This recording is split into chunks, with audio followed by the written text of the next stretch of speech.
This news is funded by viewers like you. Please support our work at democracynow.org/give. We begin today's show in India, where preliminary results from the world's largest election suggest Indian Prime Minister Narendra Modi's Hindu nationalist BJP party will have a reduced majority in parliament.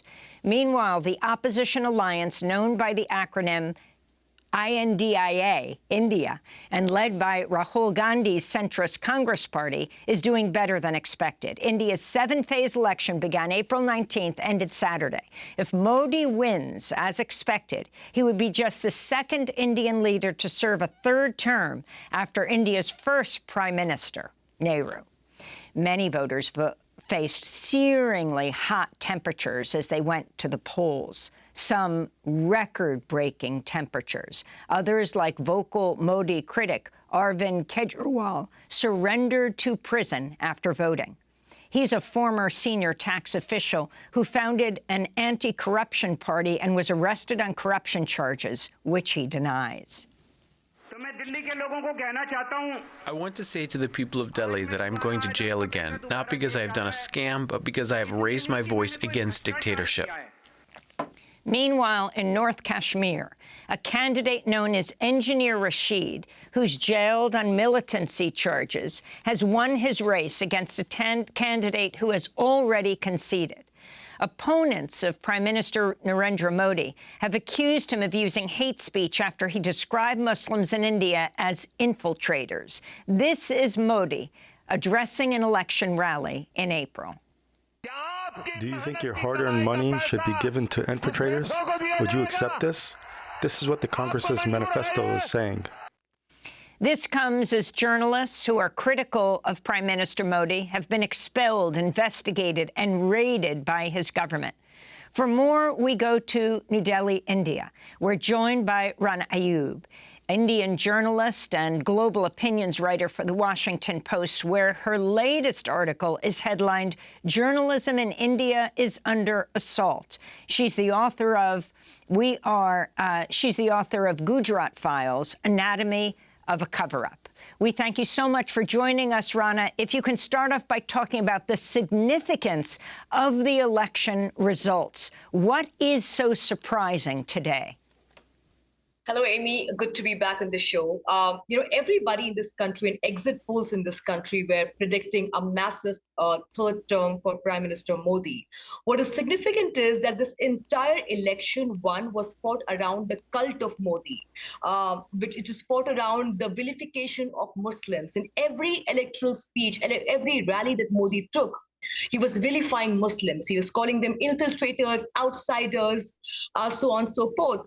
More than anything else, it was probably also one of the most undemocratic elections, with opposition leaders being jailed before the elections, income tax and enforcement directorate raids on the Indian opposition, their bank accounts frozen. In that context, when the numbers of the ruling party is reduced to this number, to what we are seeing today, it's quite a massive reduction. It really impacts the cult and the popularity of Modi, because the entire election campaign was fought around Modi's guarantee, Modi's promise. Across billboards in India, you had Modi literally blessing Indians, right? That's what he was doing. So I think this election result is specifically 3 months after the Ram Temple inauguration, which was built on a demolished mosque in Ayodhya. Now, the significant part of this is that 80% of the constituency, Faizabad, where the Ram Temple stands, is Hindus. And today the BJP lost in that constituency, which means you cannot drum up the anti-Muslim, Hindu majoritarian sentiment to the extent, because people in India wanted jobs. People in India, there is rural distress. And I think that has really spoken up this time around. The people of India have spoken up against what they have been facing. I think the anti-Muslim rhetoric has not quite worked for Modi this time around in the third term. And if that had happened, that would have been really dangerous for India's democracy and India's secular character. And Ron, I wanted to ask you, India has long had a vibrant leftist and communist movement. How did those left parties, how have they been doing in this election from what you can tell?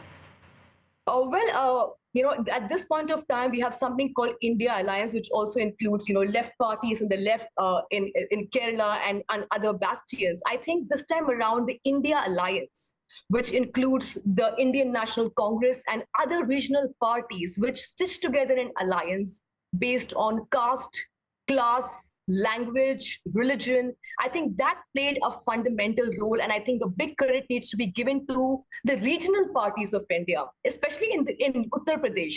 Now, the BJP derives its biggest support system from Uttar Pradesh in North India, where we have also seen all sorts of hate crimes, bulldozing of Muslim households. In a state like that, in a province like that, the BJP has been reduced to half. So I think local actors and regional parties who have worked really hard in this election, trying to move the conversation from the anti-Muslim rhetoric, the fundamentalism, back to unemployment, back to rural distress. I think that has played a significant role in this election. And the hubris of Modi, I mean, this entire campaign, just before the election result, Modi was meditating in Kanyakumari, imitating Swami Vivekananda, and all the cameras surrounding him, a godlike figure. He also said in an interview that he believes that he was not biological born, but divine born. So this election result, it might still give Modi a third term, but it has punctured the hubris around Modi, where he has gone around telling that he's the most popular leader in the world. He stopped the war in the world. He stopped the Ukraine war. So that hubris has been punctured, and I think the regional parties have a big role to play, along with the Indian National Congress. And also, you mentioned the anti-Muslim campaigning. The Citizenship Amendment Act, the new citizenship law that recently passed in India that Modi has vowed now to implement. Could you talk about that and this whole effectively creating religious criteria for citizenship? Well, Muslims in India have been living in fear. With the results, there has been a great deal of cynicism because the Citizenship Amendment Act and the National Register of Citizens, it allows, Muslims will have to prove their citizenship. And persecuted minorities, except Muslims, will be given citizenship in India. And it was notified just 2 months before the elections. This, along with what the government is trying to introduce, the Uniform Civil Code, so that the Muslim code will be taken away, and many such majoritarian politics. But what is interesting with this election result is that I was sitting this morning with Muslims who have been arrested in the past. I was watching the election results with them. And these are people who have been quite cynical. When I asked them, what did this mean to them? And they said that this might not immediately stop the persecution of Muslims, but it might give them the breathing space. It might give them the space to resist at a time when some of India's best known student activists and Muslim activists are behind bars. So I think it's a bit of a shot in the arm. It might be too early yet, not knowing how one can predict Modi's majoritarian politics, but it has certainly given a shot in the arm to the ones who wanted to resist and to hope for a better India, or for a democratic India. Because the biggest fear for all of us was it was the democracy of the country which was at stake, the democratic norms which were at stake in this election. With the world's largest democracy, voter suppression, Muslim voters were not allowed to vote in many areas, in many constituencies in India. So with all this kept in mind, I feel that a reduced majority for Modi could be a sigh of relief for Muslims in the country. Comedian John Oliver addressed Prime Minister Modi in a new episode of his show This Week Tonight, which he said he doubted would be allowed to air in India. And in fact, it has not. And it's not available on YouTube there either. This is a clip. You would think that all of this would be fertile ground for Modi's critics to exploit. But it's actually hard to do that in India. For one thing, it's difficult to confront him to his face because he hasn't held a single press conference in India in the last 10 years. And the interviews that he's granted have been the exact opposite of hard-hitting. Do you carry a purse on you, a wallet to hold your cash? Do you have a best friend forever, with whom you share matters of the heart? At this age, how do you bring so much energy? Does our Prime Minister eat mangoes? Does he cut it first or eat it with the stone still in? OK, most of those questions are embarrassing softballs, but how do you eat a mango is a valid thing to ask. That was John Oliver with Last Week Tonight. Also, the highly acclaimed award-winning Indian writer Arundhati Roy has said if the BJP wins this election, India will not remain a democracy. This is Arundhati Roy when she accepted the 2023 European Essay Award in September. It is no longer just our leaders we must fear, but a whole section of the population.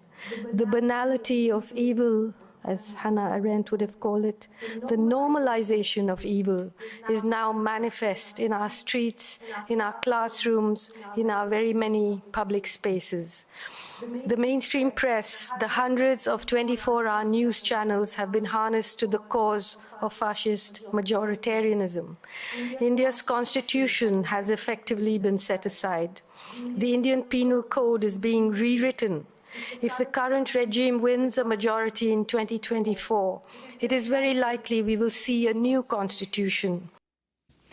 That's the great writer Arundhati Roy. Rana Ayyub, if you can respond, and also for a global audience, you are the author of Gujarat Files, who don't understand who Narendra Modi is, going back to the Gujarat massacre when he was in charge of Gujarat, and then denied entry into the United States for years for responsibility for that massacre. If you can explain who he is, the past and, well, future Prime Minister of India.